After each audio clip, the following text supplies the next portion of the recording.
you are not the best that she could do, she will always wonder if she could have chosen better or if there's still other options for her. And she'll be constantly on the lookout for better options if she knows that you're not her best option. That's why a lot of the strategy I teach guys on my podcast is how to be a woman's best possible option.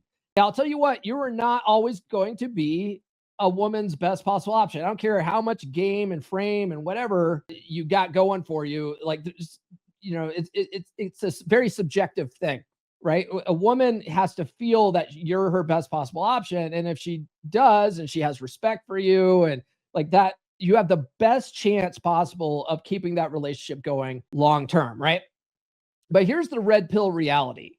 The red pill reality is that there are no guarantees. Okay. And that's the big problem with purple pill or like the trad cons. Trad cons are looking for a guarantee, right? And they think that if you just lock a girl down and put a ring on it, like she's guaranteed to be yours. And guys, just go out there and get married. Don't spin plates. That's a terrible idea. Just get married and lock these girls down. And it's like, there's no buffer from the sexual marketplace. Okay. Even with a ring on it, these women are still cheating. Dudes are still cheating, right? So there's no buffer from the sexual marketplace. There's no guarantee. Okay.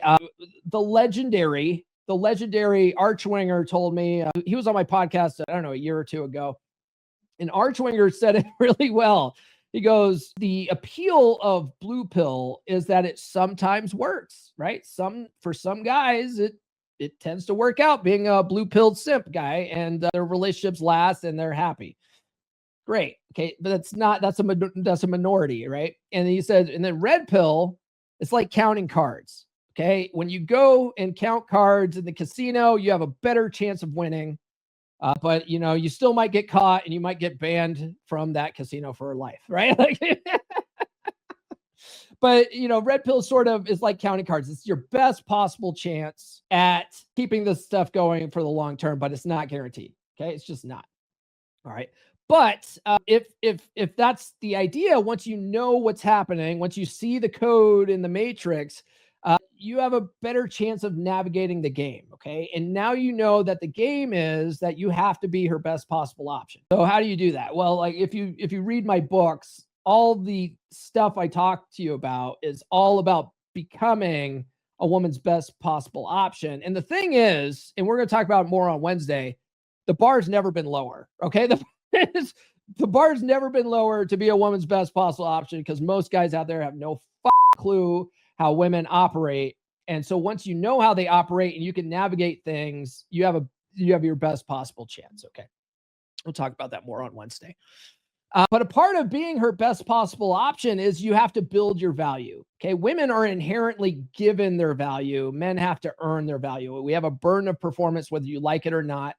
Okay. You can be mad at it and get mad at these women. And I want to hold women accountable, but you're never going to hold women accountable. And you still have to, earn your value in this world. That's our burden of performance as men. Okay. So that looks like, especially when you're in a long-term relationship, that looks like strength, health, income, and influence all must be developed to attract women and get them to experience that genuine desire for you. Right. This is why, MLD says money, muscles, game, and frame. RP Thor talks about having a dominant masculine presence, which actually Thor argues goes above money, muscles, game, and frame. It's the total package. Okay. And I kind of agree with Thor. It's just that money, muscles, game, and frame is an easy framework for men to work with. You know what I mean? It's like they're both good. They're both good. And if you work on your money, muscles, game, and frame, you tend to have that dominant masculine presence. So they're not mutually exclusive, in my opinion. But in order to do that, in order to be her best possible option, you have to be the total package. Okay. And that means like you can never rest on your laurels. You always have to stay ambitious. You always have to be a man of purpose. You can't let her walk all over you. You have to have some semblance of emotional control. You got to stay in shape. You can't be a fat bastard. Okay. All these things are required if you want to have a long-term relationship where she's into you. Okay. And I would say most guys do. If you don't give a shit about any of that stuff and the juice isn't worth the squeeze and you just want to spin plates the rest of your life, you don't have to worry about most of this shit, okay? But if you want to, at least spin plates with higher quality women, you at least have to work on your muscles and your game, right? You still have to work on those things to attract better women, unless you're just, no, I'm cool just dating, or, just spinning plates with fat bar hogs out there and you just really have zero standards. And you don't have to do any of this shit, right? It's amazing. You can just go rent a hooker or something. But yeah, if you want a long-term relationship with a chick that's like just into you and she just wants to jump your bones all the time, you got to work on this stuff. John Egan sent a $20 super chat. Finally finished reading Nurse Chick's book. Highly recommend it. Oh, by the way, yeah, Nurse Chick's book is this one. Belly's Full, Balls Empty, by the way. It's for women. It's supposed to be a relationship book for women. But I think everyone that's bought it so far has been a man. It's kind of funny. Oh, Kamal, you're right. A big sign that she's settled is when a man says he's lucky to have her in his life. Oh, my God. How many times have you seen that where I've seen my 3% brothers doing this shit, right? Like, and these are the guys that are supposed to be 3% men. Okay. These are guys that have studied a lot of the same shit I've studied and they're still doing this simpy shit, right? And you'll see these guys talking about how she's my best friend and I'm so lucky to be with her. And they'll put her picture on social media and like he's hugging her and he's leaning in and all this kind of shit, right? And then you go and look at her profile. She's not posting any of that stuff. Oh, I'm so lucky to have this man in my life. Oh my God, what a rock. Oh my God, I love this man so much.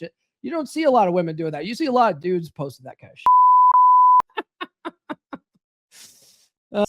Sad. By the way, some of the guys here, Kamal, Brother John here. Let's see who else is in here. Dar Fitness. Let's see here. Ray's in the house. All these guys are my Wolfpack brothers, okay? They've all joined the Wolfpack. Why haven't you joined the Wolfpack, okay? This is peer pressure time, all right? Everybody else in the chat's joined the Wolfpack. Why the fuck haven't you joined it yet? By the way, guys, a link to join Wolfpack's in the description too. Let's see. Erkin says, women are so irresponsible and inconsiderate that even the books for them are read by men. It's funny. I'm having John Gray, the legendary John Gray, the guy who wrote Men Are From Mars, Women Are From Venus. He's booked to be on the show later this month. We're going to do an interview. He reached out to me on Instagram, which was really cool. But my mom, when I reached out to my mom, because my mom bought his book back in the 90s. And so I asked my mom, or I told my mom about John Gray coming on the show. And she goes, oh, yeah, I remember buying that book because I thought it would help our marriage. And I go, well, did it? Did it help? And she goes, well, we're still together. And then she goes, but your dad wouldn't read it. It probably would have done better, but your dad refused to read it. So it's like, Mom, why don't you read the book, right? Like she bought the book so that he would read it, right? Even guys have to read those books. I don't know. All right, where are we at here? Let's see.